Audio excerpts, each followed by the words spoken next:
प्राचीन काल की बात है। देवताओं और असुरों के बीच सदैव शक्ति और प्रभुत्व को लेकर संघर्ष रहता था।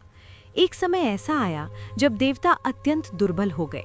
इसका कारण था ऋषि दुर्वासा का श्राप। एक बार इंद्र ने दुर्वासा द्वारा दी गई दिव्य माला का अपमान कर दिया, जिससे क्रोधित होकर ऋषि ने देवताओं को ऐश्वर्य और बल से हीन होने का श्राप दे दिया। श्राप के प्रभाव से देवता असुरों के सामने पराजित होने लगे।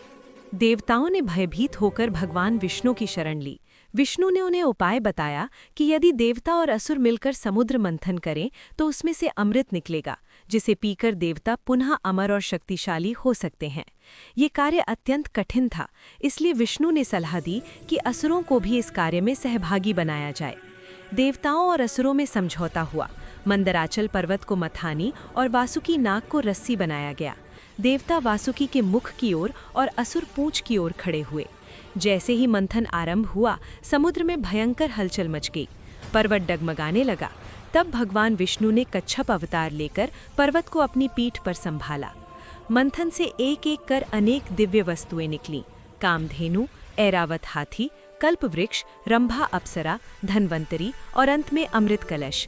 किंतु इन सबसे पहले जो निकला उसने संपूर्ण सृष्टि को भयभीत कर दिया।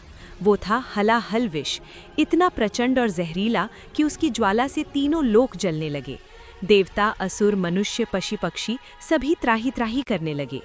वो विष न तो समुद्र में रखा जा सकता था, न आकाश में छोड़ा जा सकता था, और न ही कोई देवता उसे पीने का साहस कर पा रहा था। तब सभी की दृष्टि एक ही दिशा में गई, भगवान शिव। देवता कैलाश पहुंचे और करुण स्वर में शिव से प्रार्थना की, हे महादेव, यदि आपने इस विष को धारण नहीं किया तो सृष्टि नष्ट हो जाएगी। भगवान शिव करुणा के सागर हैं। वे सदा लोक कल्याण के लिए अपने कष्ट की परवाह नहीं करते। माता पार्वती की ओर देखा, जो भीतर ही भीतर चिंतित थीं, पर वे भी जानती थीं कि ये कार्य शिव के अतिरिक्त कोई नहीं कर सकता। शिव ने बिना किसी संकोच के उस हलाहल विष को अपने हाथ में लिया और पी लिया।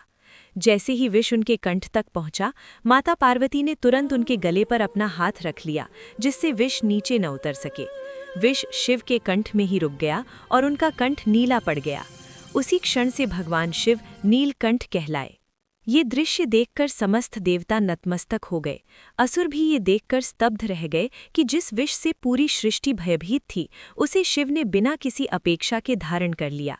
शिव ने न तो अमृत मांगा, न कोई वरदान, उन्होंने केवल संसार की रक्षा की।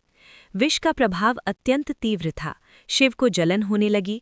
देवताओं ने उनके ऊपर जल, दूध और भस्म अर्पित किया। तभी से शिव पर जल और दूध चढ़ाने की परंपरा चली आ रही है। चंद्रमा, जो शीतलता का प्रतीक है, शिव के मस्तक पर विराजमान हुआ, जिससे विष की उष्णता शांत हो सके। समुद्र मंथन आगे बढ़ा और अंत में अमृत निकला। बाद में विष्णु ने मोहिनी रूप धारण कर अमृत देवताओं को पिलाया और देवता पुनः शक्तिशाली हो गए।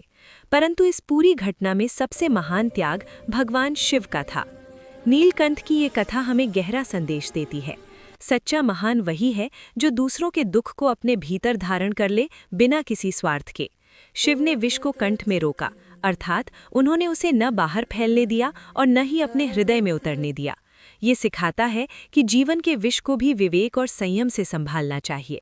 इसी कारण भगवान शिव को भोलेनाथ, महादेव और करुणामय कहा जाता है। वे न सृजन का अहंकार रखते हैं, न संहार का अभिमान। वे केवल संतुलन और करुणा का प्रतीक हैं। ऐसी ही दिव्य कहानियों के लिए हमारे चैनल डिवाइन टर्बो टेल्स को सब्सक्राइब करें, लाइक करें और शेयर करें। आपका 8 लाइक और सब्सक्राइब हमें ऐसी ही कहानियां आप तक पहुंचाने की प्रेरणा देता है।